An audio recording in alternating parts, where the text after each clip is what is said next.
नमस्कार दोस्तों, मैं निहाल सिंह ठाकुर स्वागत करता हूं आप सभी का एक और नए वीडियो में। इस वीडियो में हम डिस्कस करेंगे रिसेंटली रसिया के द्वारा एक प्लेन को उड़ा दिया गया था। उसमें क्या उनके द्वारा मिस्टेक हुई, कहाँ की वो एयरलाइन थी, किसका प्लेन था, कितने लोग उसमें मरे, सारे सवालों के जवाब आपको इस वीडियो में मिलेंगे। तो आप इसको एंड तक जरूर देखिएगा, आपको अच्छी इंफॉर्मेशन यहाँ से मिलेगी। तो यहाँ पर एक बड़ी चूक हुई है, फाइनली पुतिन ने उसके लिए माफी भी मांग ली है। माफी में उन्होंने क्या कहा, क्या क्या अलग अलग देशों के आरोप थे, सारी बातें आपको इस वीडियो में जानने को मिलेगी।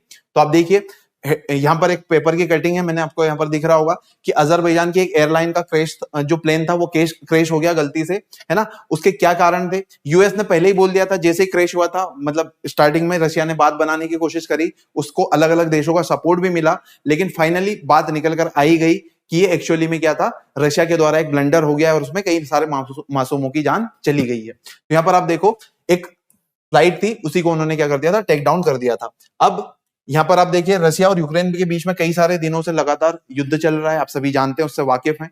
उसमें कई सारे बेजान जो आपके बेकसूर लोग हैं उनकी जान भी जा रही है। लेकिन अभी क्या हुआ है, अभी क्या गलती से एक प्लेन उन्होंने रशियन मिलिट्री के द्वारा उड़ा दिया गया है। इस प्लेन की अगर हम देखें कि ये कहां से शुरू हुआ था, तो इस मैप में आप जाइए, यहाँ पर आप देखिए एक छोटा सा आपको एक जगह दिख रही होगी, बाकू। बाकू है, अजरबैजान एक देश है, उसकी कैपिटल। यहां से रशिया के ग्रोन्जी नामक एक शहर है, वहां के लिए इसने उड़ान भरी। ये यहां से यहां जाने वाला था, लेकिन क्या हुआ, रशियन मिलिट्री को क्या हुआ, एक गलतफहमी हुई। उनको लगा कि ये एक यूक्रेनियन ड्रोन है और ये रशिया के ऊपर अटैक करने के लिए यहां से लॉन्च किया गया है। तो उन्होंने इसका पीछा किया। जैसे उनको पता लगा ये एयर स्पेस में, यहाँ रशियन एयर स्पेस में जैसे एंटर हुआ, रशियन मिलिट्री ने उस पर अटैक करना शुरू कर दिया। तो उन्होंने अपना रास्ता, वहां के जो पायलट है उसने थोड़ी समझदारी दिखाई, उसने लोगों को बचाने की कोशिश करी, लेकिन फिर भी उनको उड़ा दिया गया। और फाइनली जो कजाकिस्तान है, वहां पर एक जगह है अक्ताउ के नाम से, अक्ताउ एयरपोर्ट के पास वो क्रैश कर गया और उसमें 38 लोगों की जान चली गई। तो ये पूरा मामला था। अब हुआ क्या, एक दो दिन तक लगातार प्रेशर बनाया गया, रशिया के ऊपर कई सारे देशों ने आरोप लगाए। कजाकिस्तान ने पहले बोला कि ये यूक्रेन की तरफ से आया होगा, या अलग अलग देशों ने अपने अपने वर्जन दिए। लेकिन यूएस इंटेलिजेंस के जो ऑफिसर्स थे उन्होंने पहले ही बता दिया था कि ये रशिया के द्वारा किया गया है। रशियन मिलिट्री पहले तो एक्सेप्ट नहीं कर रही थी, लेकिन इस इमेज को देखिए आप, यहाँ पर आपको प्लेन के अंदर कई सारे होल दिख रहे होंगे। तो इनिशियल इन्वेस्टिगेशन जब उसकी हुई थी, तो ये अंदाजा लगा लिया गया था कि कहीं ना कहीं इसके ऊपर जो गोलियों के जो निशान हैं, उनसे ये थोड़ा सा शक हुआ कि रशियन मिलिट्री के द्वारा ही ये अटैक किया गया था।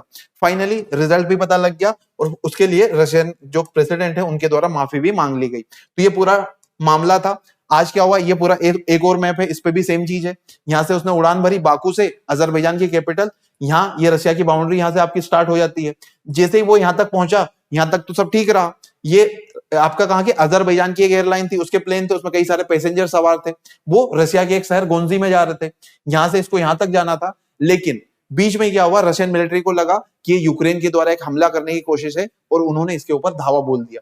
फिर ये इन्होंने बचने की कोशिश करी। ये देखिए उसकी प्लेन की जो ट्रेजेक्टरी है, आपको पता लग रहा होगा, इधर इधर घूमते हुए खूब इन्होंने बचने की कोशिश करी, लेकिन फाइनली ये क्रैश कर गया और इसमें कई सारे बेकसूर लोगों की जान चली गई। अब माफी तो मांग ली पुतिन ने, लेकिन इससे क्या होगा, क्या उन लोगों की जान वापस जाएगी क्या?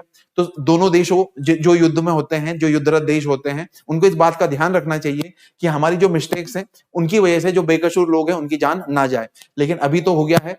क्रेमलिन ने इसके लिए, क्रेमलिन यानी कि रशिया के जो ऑफिस, रशिया की जो कैपिटल है, उसके लिए इसको क्रेमलिन बोला जाता है, यानी कि रशियन गवर्नमेंट को रिप्रेजेंट करने के लिए कई बार क्रेमलिन शब्द का इस्तेमाल कर लिया जाता है। जैसे इंडिया के लिए न्यू दिल्ली, यानी कि न्यू दिल्ली ने ये बोला, इसका मतलब क्या हुआ, इंडिया ने ये बोला। तो सेम क्रेमलिन के साथ भी होता है। तो उन्होंने अभी के लिए क्या बोला, इसको एक ट्रेजिक इंसिडेंट बताया और उसके लिए माफी मांग ली है। लेकिन उन्होंने फिर भी अभी भी आरोप, अभी क्या कह सकते हैं, जो रशियन प्रेसिडेंट है उन्होंने आरोप अभी भी किसके ऊपर लगाए, यूक्रेन के ऊपर। उन्होंने बोला कि कहीं ना कहीं गलती यहाँ पर यूक्रेन की थी, उनके द्वारा ही चीजों को ठीक से क्लियर या फिर अच्छे से नहीं रखा गया, उसका कारण बेकसूर लोगों की जान के रूप में चुकाना पड़ा।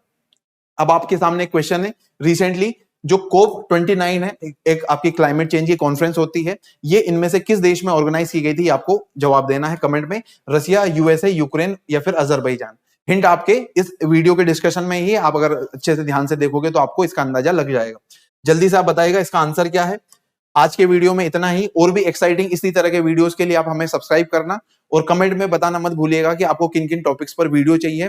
वीडियो को लाइक और अपने दोस्तों में शेयर करना भी ना भूलें। Thank you so much. जय हिंद। See you in the next video.